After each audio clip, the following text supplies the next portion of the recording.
មែនហើយត្បិតតែគេជាសិស្សបាត់ត្រាំងមែនតែគេទៅរៀនមិនដែលបាត់មួយម៉ោងឡើយតិចច្រឡំថាខំរៀនតែរៀនមិនចេះអីទៅ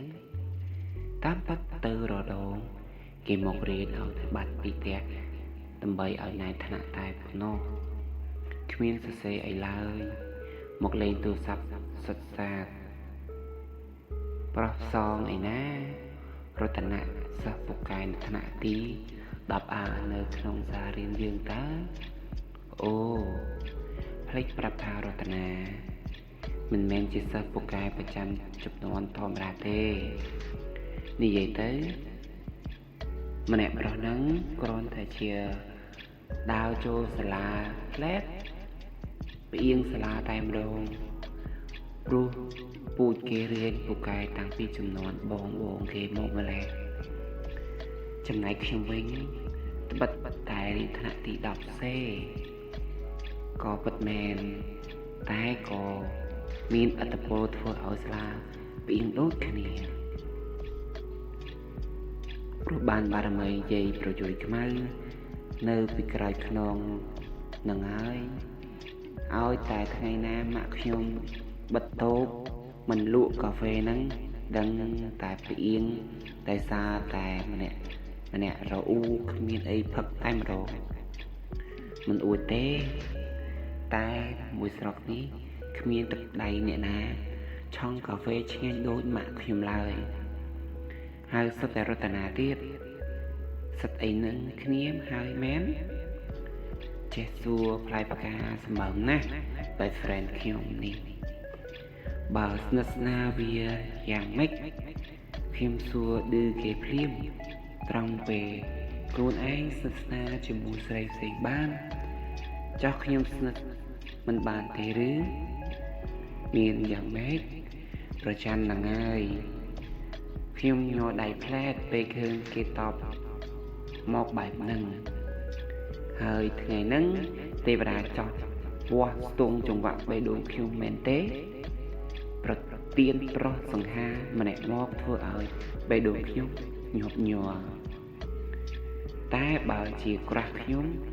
សារភាពក្នុងថ្ងៃតែមួយទៅវិញមើលទៅជីវិតនេះមិនទាន់បានស្គាល់រសជាតិមានសង្សារសង្ហានឹងគេផងក៏ស្លាប់ដោយសារជំងឺបេះដូងទៅហើយរំភើបបានប្រុសសង្ហាដូចទេវបុត្រប្រច័ណ្ឌមែនបានសែនហើយមិនតបអីចឹងឃើញខ្ញុំមិនតបយូរពេកគេក៏ណែនមកឌឺដងបន្ថែមឡប់សតិខ្ញុំជេរម្នាក់ប្រុសនឹងក្នុងណែទេឯមាត់វិញញញឹមបិទថ្មិញមិនចិត្តគេផ្ញើ sticker រូបសោតមកនិយាយលេងឬនិយាយមែនតែនហ្នឹងរឿងប្រច័ណ្ឌខ្ញុំវាយសំណួរសួរបញ្ជាក់គេទាំងអារម្មណ៍រំភើបផងភ័យផងមិនទាន់បានផ្ញើទៅផងគេក៏ផ្ញើរូបស្រីស្អាតម្នាក់ឲ្យមកខ្ញុំនឹងណែនជាអក្សរមកបន្ថែមកូននឹងស្អាតអត់ខ្ញុំលុបសំណួរចាស់ចោលហើយសរសេរសារជាថ្មីជំនួសវិញសង្សារថ្មីយោដឺកដាមុខស្វាងចេះមិនបាត់សួរទេថាមុខនឹងគេនិយាយលេងឬនិយាយមែនចម្លើយគឺច្បាស់ដូចថ្ងៃអញ្ចឹងបេះដូងខ្ញុំនេះរំភើបមិនទាន់បានប្រមាណនាទីផងក៏ត្រឡប់មកឈឺខ្ទុកទៀតហើយស្អាតតាខ្ញុំតបទៅគេទាំងកំពុងចុកចាប់ចង់ប្រាប់អាឡែនឯងមុនគេព្រោះអាឡែនជា best friend របស់ខ្ញុំតែសារពាក្យនឹងហើយខ្ញុំឈឺមិនចេះតិចដងទេស្អប់ពាក្យនឹងណាចង់លក់ពាក្យនឹងចេញទិញអត់ខ្ញុំសរសេរទាំងទឹកភ្នែកសើមពេញ screen ទូរស័ព្ទបានប្រុសថ្មីបណ្ដើ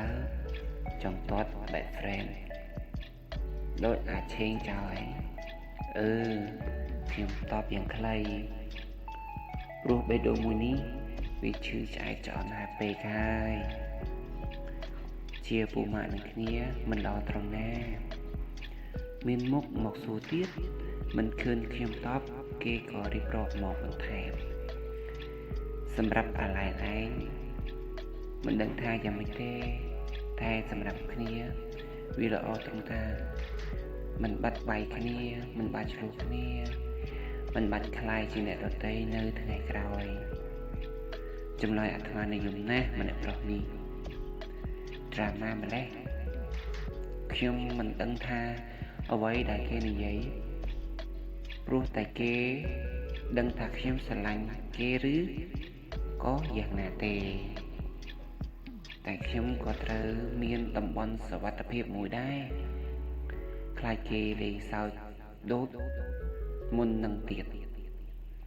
ព្រោះតែអាឡែនឯងជាមនុស្សដែលខ្ញុំមិនចង់បាត់បង់បើសិនជាគេមិនបានលេងសើចមុននឹងនេះទេ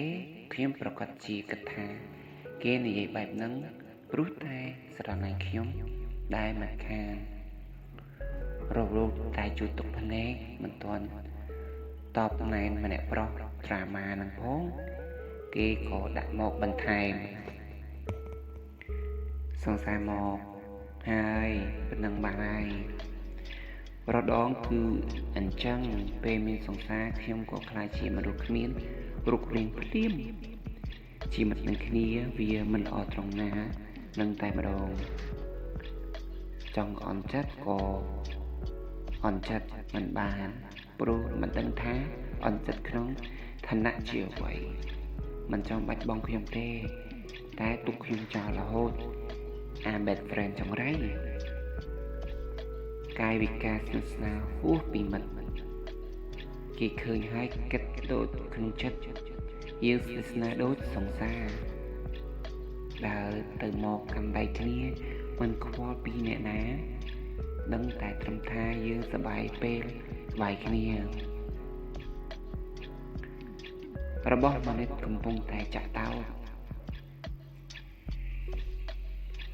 បេះដូងខ្ញុំកាន់តែខ្លាំងហើយខ្ញុំបើកស្ដាប់បញ្ឈឺចិត្តខ្លួនឯងបន្ទាប់ពីម្នាក់ប្រុសដែលមាននាមជា best friend របស់ខ្ញុំទុកខ្ញុំចោលទៅនិយាយទូរស័ព្ទជាមួយសង្សារគេខ្ញុំប្រឹងធ្វើសោកទាំងដឹងក្នុងចិត្តថានឹងបាច់បង់អ្វីមួយយ៉ាងខ្ញុំអាចនិយាយបាន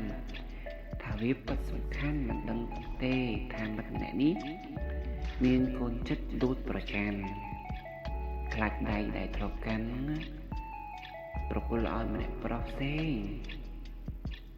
ដឹងខ្លួនច្បាស់ណាស់ថាត្រឹមជាមិត្តបែរមានចិត្តលួចប្រចាំសំទោតែដើរហួរដែនខណ្ឌឋានៈត្រឹមតែមិត្តភក្តិមានអ្វីឬមួយយ៉ាងដែលខ្ញុំសង្ស័យ